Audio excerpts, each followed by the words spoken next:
mudhiin kee callee gatii jabeessa isa namni harkaan tolessi tolchi fakkaata naa hiiki maalitti hiikama? Okay. Amma kuni ergaa dubartii sanii darbaa jirudha. Fakkeenyaaf amma durbeen Maariyaam gizee ulfooftu ergama Gabriel dhufee maal jedheen? Maal jedheen? Ati dubartii biifamtuudha ilma deessaa maqaasaas akkas jetta jedhee itti hime moo himne? Ayyee. Akkasuma jechuudha. Wanni addaan jiru. Amma wanti kuni ka inni barraa aaruuf Maariyaamii fi lakki nama biraatiif nama waaqayyo irra bulee barsiisuu barbaadu ta'uu danda'a. Yookaan immoo namni sun gahee mataa isaa qabaachuu danda'a Baayibilii san keessatti. Inni seenaa biraa. Galatomayyee. Yes. Mudhiin kee ka jedhame kuni mudhiin kee callee gatii jabeessa isa namni harkaan tolessi tolchi fakkaata ka jedhamu maalitti hiikama? Waaqayyo uumama rabbii ajaa'ibsiifachaa jira. Toltee uumamuushii. That's all. Galatom. Handhuurri kee qadaada isa yeroo hundumaa daadhii waynii baatu in fakkaata. Gudeeddi kee tuullaa qamadii isa daraaraan itti naanna'ee jiru in fakkaata ka jedhu. Kunis uumama rabbi tolchee ishii uume itti maa jira? Gudeedni isii tuullaa qamadii haga ga'u. Guddaa ta'uudha gudeedni isii. Gudeedni ishii uumama keessa hin jiru moo? Ni jira. Qaama isii faarsaaraa miire? Haa ta'u qaama saneentu uume akkasitti waaqayyo damii. Galatomayyee. Kana kunumayyee. Harmi kee lachanuu ilmoolee kuruphee warra lakkuu dhalataniin fakkaataa jaara. Kun hoo maalitti hiikama?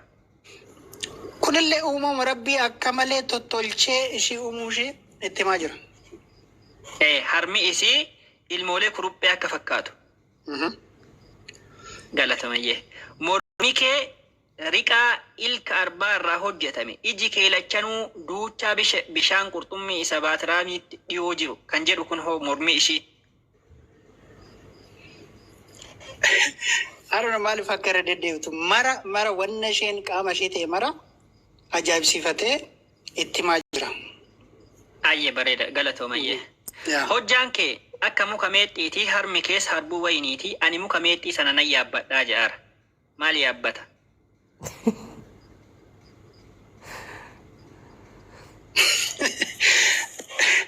Suni faaruudha jedhee bar faaruu kana oda bira dabaree natti tola garuu. Noo jechuun maal yaabbata? Harma isii kana yaabbata?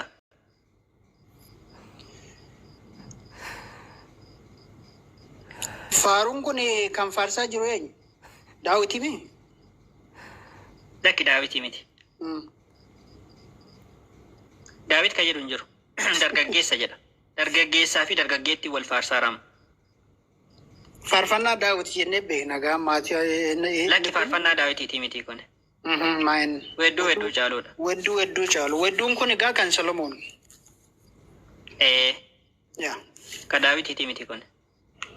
Nugusa Solomoon kan yeroo baay'ee wedduun garasitti argamu. Okay. Amma iddoo kanatti hojjaan kee akka muka meexxiitii harmi kees harbuu wayiniitii ani muka meexxii sana nan yaabbadhaa jedhaara. Damee isa ija godhatu sanas nan qabadhaa jedhaara. Harmuma qabataa? Damee ija godhatu jechuun maal jechuudha siif? Ija godhatu jechuun firiidha miti? Harmi kee harbuu wayiniitii jedhee itti fuufee deebi'e.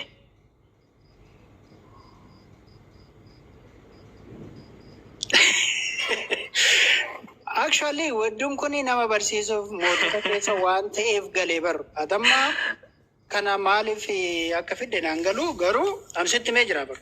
Kanatti amanna jechuu keenya miti sun barnoota fachi ta'uu danda'a. Okay, bareedaadha. Akkuma ati abbaa manaa keellee faarfattuuf achirraa barachuu dandeessa kun maal rakkoo qabu. Amma iddoo kanatti ilaal. Dargaggeessatuuyyuu dargaggeettiidhaan maal jedhaara? Hojjaan kee akka muka meexxiiti. Harmi kees akka harbuu wayiniiti ani muka meexxii sana nan yaabbadha. Damee isa ija godhatus nan qabadha. Laal. Harmi kee akka harbuu wayiniiti. Fooliin hafuura funyaan kee keessaa boos akka ija muka hudhaati jedha. Foolii isii akkamitti arge fuunfatee argemu dargaggeessichi kun akkamitti arge yaabbatee jira harma isii kana hoo'ayyee dhungannaan michuu kootii jedhaan mallee deebee akka daadhii wayiniitii jedha hin dhungatteetti amma isiin. Okay, thank you. Amma laalatu deebiste jirta asitti. Gaafa akkasitti faarsu sanii atillee haadha manaa kee haala saniin faarsuu dandeessa jechuudha. Kan dhungattee beektu. Bareedaadha yee. Ani kan michuu kootiiti. Inni ana in kajeela. Yaa michuu koo koottu mandara keessa gadi in baana gandeen keessan bulla jechuudha. Gandeen keessaa maal godhani?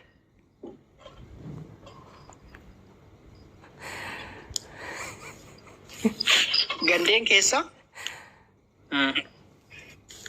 bakka itti taa'anii haasan ta'uu danda'a. Taa'aniituma bakka keessa hin bulanii barachi bulanii waliin. Nuyi bira hin jirru isa. Nuyi bira hin jirru isa. Maal taate?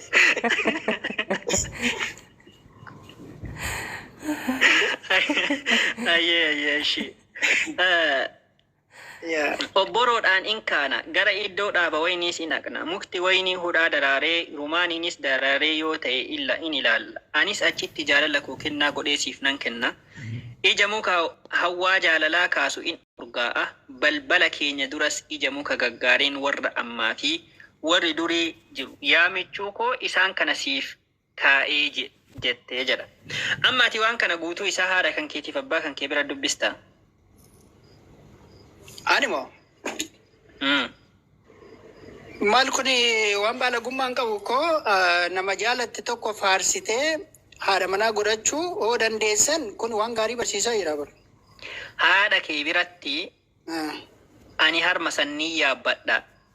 Injetta haadha kan kee biratti qaama dubartii gubbaa kaaftee haga jalaa beena gandiin keessa waliin bullaan jettaati. Ani maaf haasa'uu dhagaa akkas? Haadha kee biratti hin dubbistuu miire? Haadha kiyyaa fi miti an barreeffame jaalalleedhaaf malee. Dubbisuu dandeessaa jedhee aman dubbistaman dubbistatamma waan kana sila haadha kan kee bira teettee. Yoo dubbise nama dhani ofii kiyya hawwisan ifan dubbisa jechuudha fuudhee. Malee haadha kiyya. Ayyee akkana. Malee haadha kan keetiif miti. Haadha kiyya maal gochan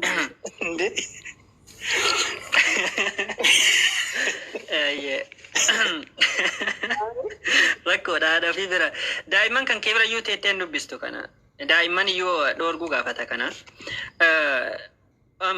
Ammallee maal jedha seetaa? Jaalalli kee daadhii wayinii irra waan caaluuf afaan koo keessa na dhungadhu. Fooliin urgooftuu dibata kee namatti tola. Maqaan kee dha'amuunis akka urgooftuu dhangala'eeti. Kanaafuu durboonni si jaallatu jedha. Akka dhungattee argiteeti muka durboonni sababni isa jaalatanii fi durboota hedduu dhungatee argeeti moo akkamitti durboonni akka dhungannaan isaa mi'aawu argitee durboonni jaalatte? Durboota kanneen hunda dhungateeti moo akkamitti arge? Maal kun amantaa bira hunduma bira iyyuu jira. Dhiirri tokko haga afurii haga shanii fudhachuu danda'an. Kan dubartoota hedduu fuudhee rakkaadha namtichi kun. Sanii dubartoonni hedduu waan dhungateef isa jaalatti. Isuma yoo dhaqxee amantaa keessan bira illee jira. Solomoon yoo fudhatte gara dubartii 700 ol fuudhee jira. Sun mootii durii keessa waan ta'eef waan laman gaafachiisu. Har'a illee jira waan ta'eef. Waan bareedaadha. Kanaafuu rakkoon qabu jechuudha. Waanuma tokko rakkoon qabu ana biratti. Naa dhungatu abboo. Rabbi isaa ta'e.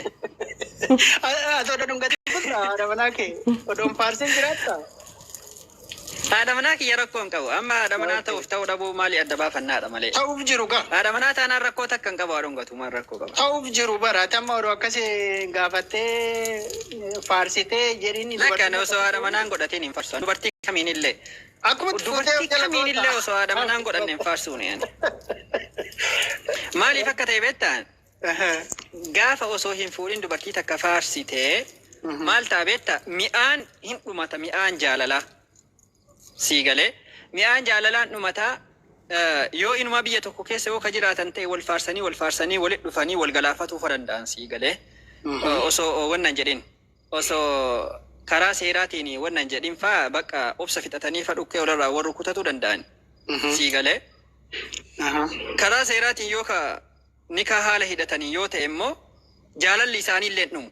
Karaa isatti amma namoonni hedduu sababni daddafee nikaa wal hiikaniif maaliif akkasif fakkaate beekta osoo wal hin fuudhin wal faarsanii mi'aa fixatan.